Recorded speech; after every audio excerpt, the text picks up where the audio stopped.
This book, The Dip, literally changed my life because it helped me understand why I kept on failing almost everything that I tried starting, and also why other people succeeded. So I remember there was a period of time where I was making entertainment style content where I would try Mr. Beast challenges, I would try streaming, and I was just trying to get some traction. However, during this period of time, which lasted about a year or 2 years, I saw so many people overtake me.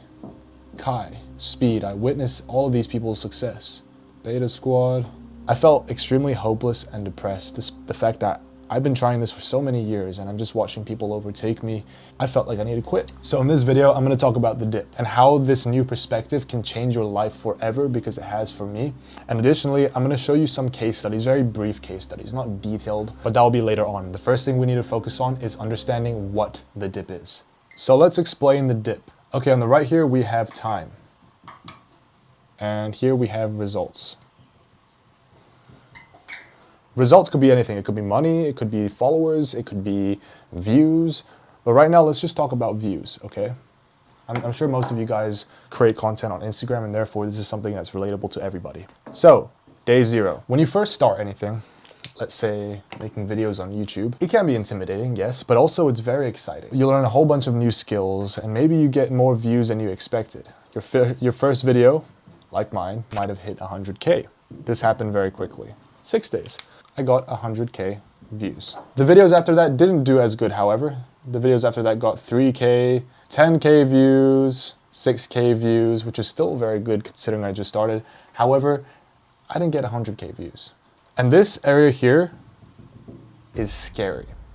It's the dip. It's what people call falling off. So this area right here is a dip. People think the idea of falling off is bad, where you gain a good amount of results, 100K views, and you start falling off. Let me tell you why this dip is a blessing. Point number 1, it flushes your competitors out. There are millions, let's just say 50 million YouTube accounts, right? People who are posting content on there. It's probably higher, it's probably a lot more. All of these people may have experienced a little bit of success getting 10 views on their first video, 20 views on their first video. However, when they keep posting, this happens to everyone, and their views start to dip, they panic, they become depressed because they experience a feeling of loss. You need to understand this, be aware of your own emotions.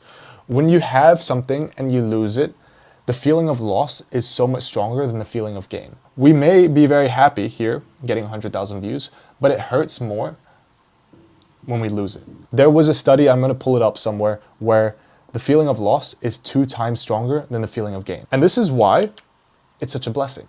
It's just meant to be. At every dip, a huge chunk of people are gonna quit, and I'll show you examples. So here, for example, 50 million people, and then they experience a dip. Here, we're gonna have 99% of people quit.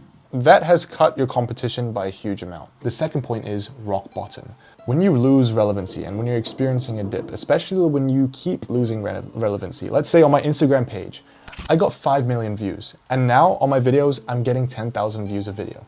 I'm at rock bottom. But what does that mean? I have the chance to experiment because I've already fallen off. I've already fallen off, and I've accepted that. And the way I look at it now, I have the chance to test. What I notice with artists is when they get a song, a one-hit wonder, and it blows up, and then people start losing interest in the artist, which is normal, it happens all the time. I'll show you examples. They get depressed. They take in the negative comments about people saying you've fallen off. And what do? They just end up quitting. I'm gonna move to something else.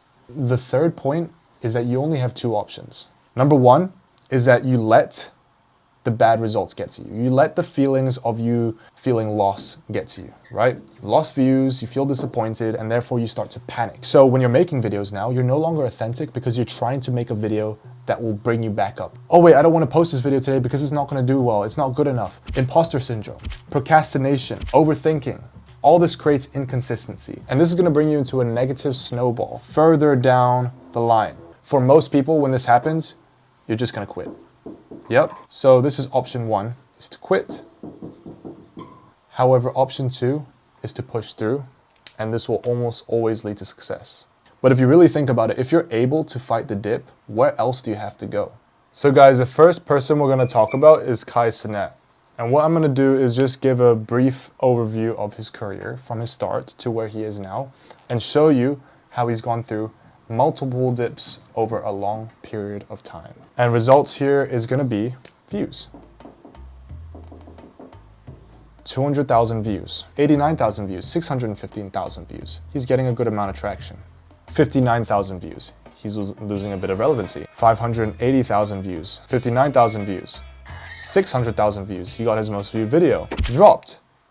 Even lower, 371,000 views, 59, 107, 62. Just this in itself, a lot of people would have been flushed out because they thought, oh my gosh, I got 700,000 views and now I'm getting 62,000 views.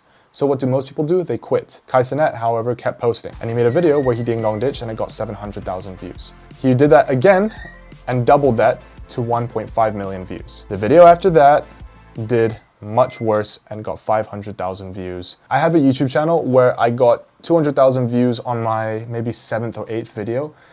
And then after that, I was just getting a few thousand views a video. And that's why I quit that channel. If I would have just kept going and posting consistently and not letting results get to me, who knows where I'd be right now. It's really sad to see that people quit when they lose relevancy. It's because they don't acknowledge that they're in a dip and that the dip is actually the formula to success. Dude, he dropped all the way down to 43,000 views. Just imagine that, 38,000 views. I'm gonna clear this up because I don't have enough space. But one thing you'll notice is that as he's going through these dips where he blows up and then he loses relevancy, like this, like this, like this, his baseline is increasing. On the top here, a lot of his videos were still going under 100K, right? 59,000, 47,000. However, around here, his videos were not going below that. His baseline has increased. The more times you go viral consistently within a period of time, your baseline will increase. He went through so many videos, not getting 1 million views until this one here, 2 million views. Kept posting after that, 1.3 million views. And then after that, his most viewed video at the time, 5.1 million views. It makes all of these dips seem worth it, doesn't it? In this book, The Dip, Seth Godin says, telling somebody to never quit is horrible advice. And initially, when I heard that quote, I got offended. I'm like, no, you should tell people not to quit because that's the way you should be moving through life. If you want to stick to something, stick through it regardless of the dip, the hard work, right? However, he brings something up that's pretty interesting. Before you even start something, you need to become aware of the dip. And you need to ask yourself this one simple question. Let's say if you want to pick up starting a clothing brand, okay? Yes, starting a clothing brand is going to be fun at first. It's novel, it's new. There's so many things to learn, it's exciting. Friends are going to be like, yo, that shirt is cool, I love your shirt. After a while, your friends are not going to give a f about you. Your first drop may have gone really well. Your friends and family may have supported you. But the second time, they stop. They're like, I already bought from you the first time. They stop supporting you. Imagine that feeling of loss. Are you going to keep pushing through? Or are you going to quit at the dip? Whatever it is that you want to start, ask yourself, would I quit at the dip? And if the answer is yes, don't even bother starting because you don't want to waste your time. Time is so scarce. Do you really want to work on a side hustle or multiple side hustles like I've done, quitting over and over and over again, 30 plus times, 40 plus times? I don't know how many times I tried to start a business, but I would never follow through because whenever I was met with hardship, I just quit. Ask yourself this question. Is what you're doing right now something you're going to be able to do forever? Seth Godin said this one quote, if you're not going to be number one, then you might as well quit now. Because if you don't have that mentality, when shit hits the fan, you're going to quit anyway. So why are you wasting your time? I'm saying this out of genuine pain to myself because I've been making videos since I was 12 years old and I would always hop between things because I would experience a dip and just quit. If I would have just kept going from the videos I was making since I was 10 years old, who knows where I'd be right now? Thank you for watching. I'll see you in the next video.